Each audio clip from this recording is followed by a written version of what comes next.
Hola a todos, en esta unidad vamos a ver la suspensión y la extinción del contrato de trabajo. Dentro de la suspensión vamos a ver el concepto primero y después vamos a focalizar en, por un lado, las enfermedades inculpables y los accidentes inculpables, y por otro lado, las suspensiones por causas económicas, las suspensiones por fuerza mayor o las suspensiones disciplinarias. Del lado de la extinción del contrato de trabajo, vamos a ver el concepto de despido, el concepto de preaviso, algunas de las indemnizaciones y otras formas de extinción del contrato de trabajo. Los objetivos principales de esta unidad es, en primer lugar, que puedan distinguir entre el concepto de suspensión y de extinción del contrato de trabajo, que entiendan cuál es el concepto y el alcance de las enfermedades y accidentes inculpables, quién es el que responde, en qué casos, que puedan vincular las suspensiones por causas económicas, las suspensiones por causas de fuerza mayor y las suspensiones disciplinarias con los principios del derecho del trabajo y con los derechos y obligaciones de las partes, que entiendan dentro de lo que es la extinción del contrato de trabajo el concepto de despido, el concepto de preaviso, y los otros modos de extinción del contrato de trabajo. Comenzamos por el concepto de suspensión del contrato de trabajo o suspensión laboral. En la suspensión se interrumpe temporalmente ciertos efectos del contrato del trabajo, pero el contrato continúa vigente. Lo que sucede es que por determinadas causas, por ejemplo, un accidente inculpable por cierto tiempo, por ejemplo, en el caso del accidente, el tiempo que esté incapacitado, el contrato de trabajo va a dejar de surtir ciertos efectos, es decir, algunos derechos y algunas obligaciones en ese tiempo no van a estar vigentes. Ya veremos en cada caso cuáles son esos derechos y obligaciones que dejan de estar vigentes en ese lapso. En este cuadro del manual de Diego pueden encontrar una clasificación de las suspensiones del contrato de trabajo según las causas. Esta clasificación no es la única, ¿sí? Simplemente sirve para que tengan una idea de la cantidad de suspensiones que existen, ¿sí? No vamos a estudiar todas, sino solo alguna de ellas. ¿Qué es lo importante en materia de suspensión del contrato de trabajo? En primer lugar, que se trata de una interrupción temporal del contrato de trabajo, es decir, el contrato de trabajo sigue existiendo y acá aplicamos el principio de continuidad. Simplemente se interrumpe por un cierto tiempo. En segundo lugar, tiene que haber una causa determinada para que dé lugar a esa suspensión. Por ejemplo, una falta disciplinaria, por ejemplo, un accidente inculpable, ¿sí? Una causa que determine esa suspensión del contrato. Y por último, es que se suspenden ciertos derechos y ciertas obligaciones que en ese lapso de tiempo de la suspensión no van a estar vigentes. No es que se suspende todo el contrato laboral. Comenzamos por las enfermedades y accidentes inculpables. Es un tipo de suspensión del contrato de trabajo que implica un hecho dañoso originado por causas ajenas a la responsabilidad del empleador y que ocurren fuera del ámbito laboral. En el caso de la enfermedad, es una afectación del estado fisiológico de la persona. En el caso del accidente, es un hecho súbito y violento que genera un daño en la salud de la persona, del trabajador. Hablamos de accidente inculpable, hablamos de enfermedad inculpable porque ocurre en ámbito fuera del trabajo. Por ejemplo, una enfermedad inculpable puede ser una gripe. Un accidente inculpable puede ser una persona que va a hacer las compras el sábado por la mañana, ¿sí? Fuera del ámbito laboral, fuera del tiempo de trabajo, y cuando va a hacer las compras, un auto lo choca, ¿sí? Y eso le genera un daño, por ejemplo, en la pierna y queda incapacitado. Bueno, eso sería un accidente inculpable. Habíamos dicho que las enfermedades inculpables y los accidentes inculpables ocurren fuera del ámbito laboral, por lo tanto el empleador no tiene nada que ver, no tiene la culpa. Ahora bien, la ley de contrato de trabajo le asigna al empleador ciertas obligaciones, podríamos decir, subsidiarias, una responsabilidad subsidiaria. En primer lugar, mantener el contrato de trabajo vigente por aplicación del principio de continuidad. Y en segundo término, Por cierto tiempo, lo que dure esa incapacidad laboral, continuar abonando la remuneración al trabajador, aunque éste no va a prestar servicios por justamente estar imposibilitado por esa enfermedad o ese accidente que sufrió. La obra social que tenga el trabajador va a ser quien va a cubrir todos los gastos que tenga el trabajador con la enfermedad inculpable o el accidente inculpable.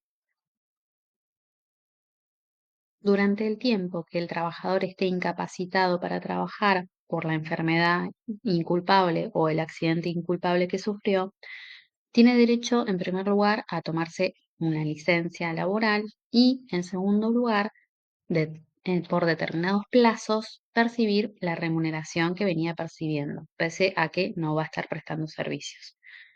Para ver en qué plazos el empleador tiene la obligación de seguir pagándole la remuneración, tenemos que tener en cuenta dos cuestiones. En primer lugar, la antigüedad del trabajador y en segundo lugar, si tiene o no cargas de familia, es decir, si tiene o no familiares a su cargo. Si tiene una antigüedad menor a 5 años, tiene un máximo de 3 meses de licencia con goce de sueldo. Después la licencia se puede extender, pero ya sin goce de haberes. Si tiene cargas de familia, ese tiempo de licencia paga se extiende a 6 meses. Si tiene más de 5 años de antigüedad, se duplican los términos. 6 meses de licencia remunerada y si tiene cargos de familia, 12 meses de licencia con goce de haberes. ¿Qué sucede si culmina el tiempo de esta licencia remunerada, de esta licencia con goce de haberes, y el trabajador continúa incapacitado para trabajar? En ese caso, puede solicitar lo que se llama la reserva de puesto. Por el tiempo máximo de 1 año, el empleador tiene la obligación de mantenerle su puesto de trabajo, pero en este caso, ya la licencia no va a ser con goce de haberes, es decir, va a ser simplemente la reserva del puesto, pero sin tener la obligación el empleador de seguir pagándole la remuneración que venía percibiendo. Por supuesto, para constatar la enfermedad o el accidente inculpable, el empleador tiene derecho a enviar un médico laboral al domicilio del trabajador y el trabajador, en contrapartida, tiene la obligación de recibir a ese médico y someterse al chequeo indicado. Esto es para constatar efectivamente que el trabajador tenga una enfermedad inculpable o un accidente inculpable.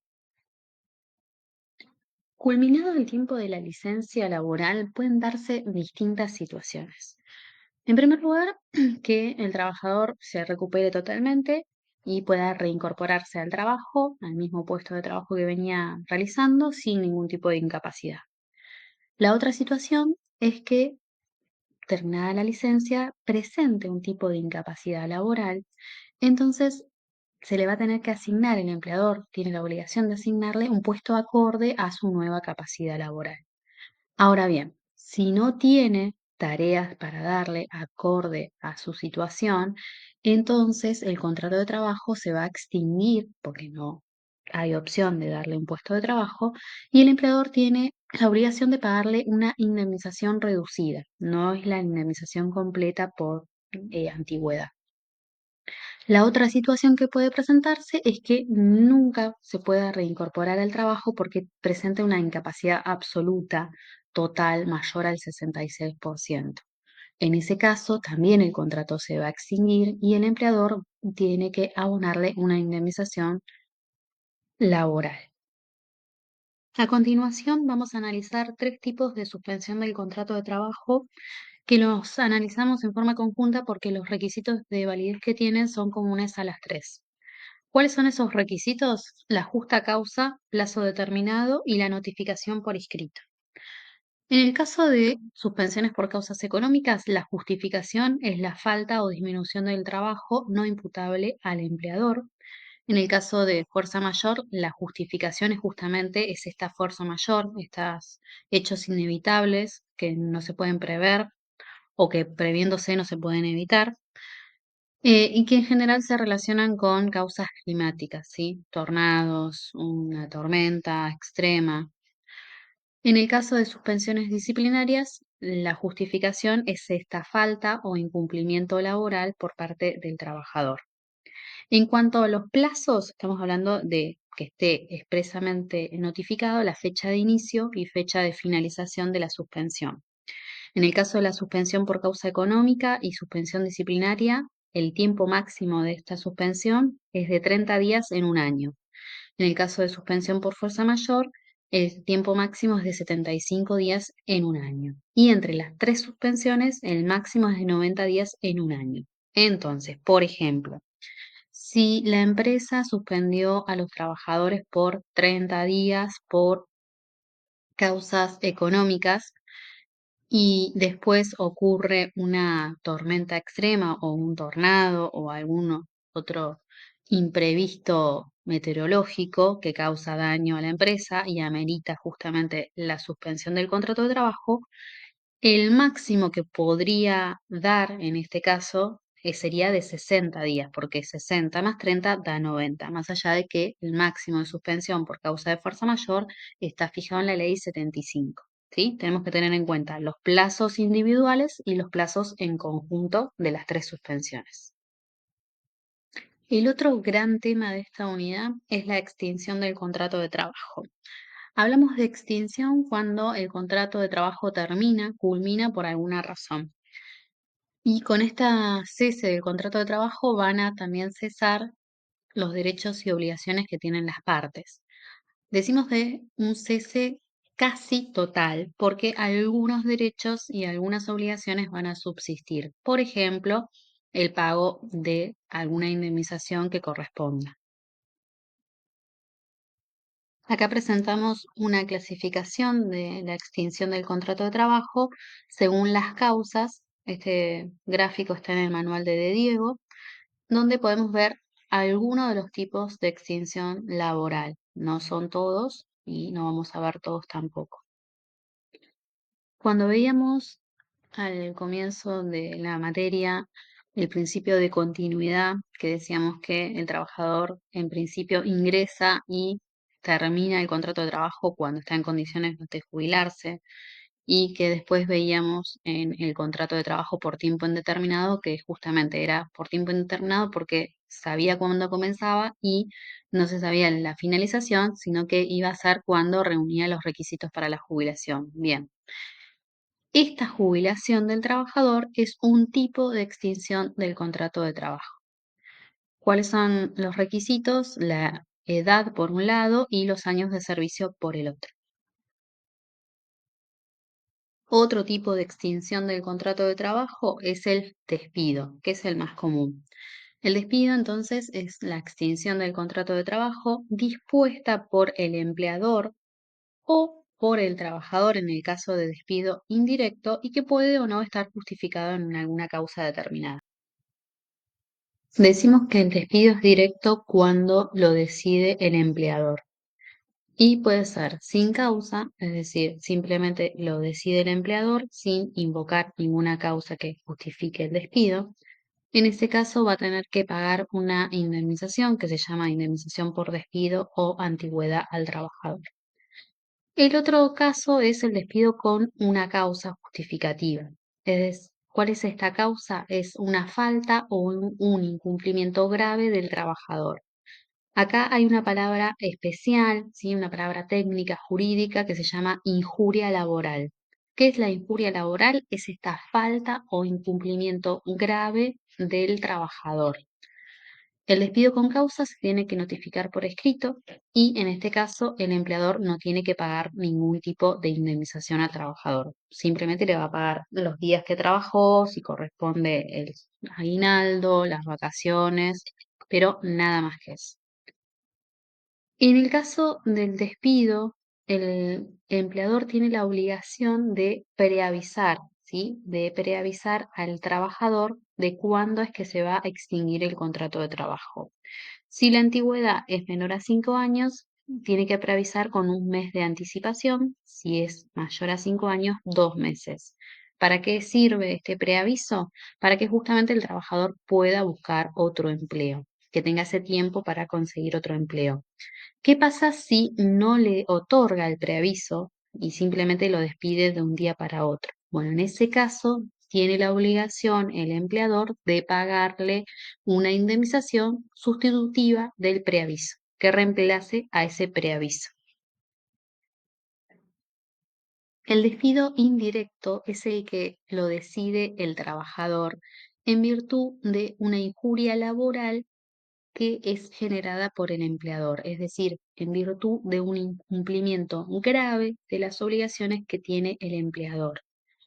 También se tiene que notificar por escrito y el trabajador tiene derecho a reclamar la indemnización correspondiente por despido.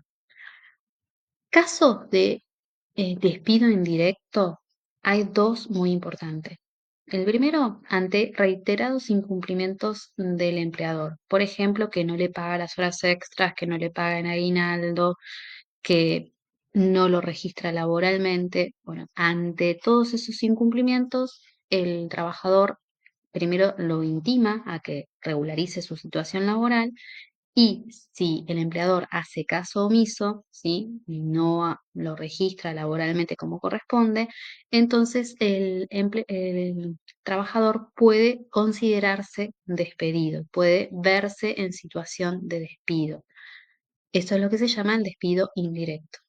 El otro supuesto muy común de despido indirecto es ante situaciones de hostigamiento laboral, de acoso laboral constante, donde el trabajador resulta agobiado por el empleador, lo mismo, tiene que intimarlo a que cesen con los hostigamientos y si no cesan y continúa el acoso, puede considerarse el trabajador despedido, despido indirecto, y por ende tiene derecho a reclamar las indemnizaciones que correspondan.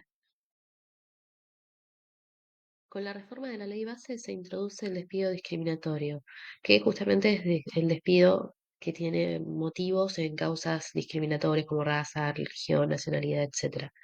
Obviamente esto se relaciona con el principio de no discriminación y el derecho a la igualdad. El trabajador tiene que probar que fue discriminado y la indemnización es agravada en un 50%.